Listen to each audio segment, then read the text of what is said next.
अब्बास को हमने खो दिया हमने। चला गया वो, दफना दिया उसको जमीन में, दफना दिया उसको। लेकिन याद रखना, इंतकाम लिए बगैर हम उसकी तलवार को उसके सरहाने पे नहीं रख सकते।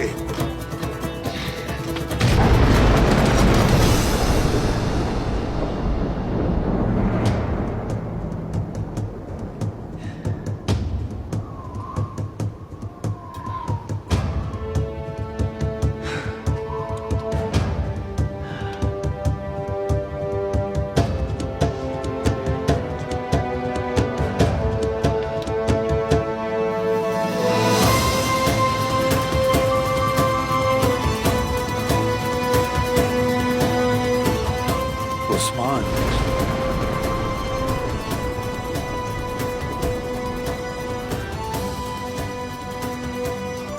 मेरे उस्मान बेटे,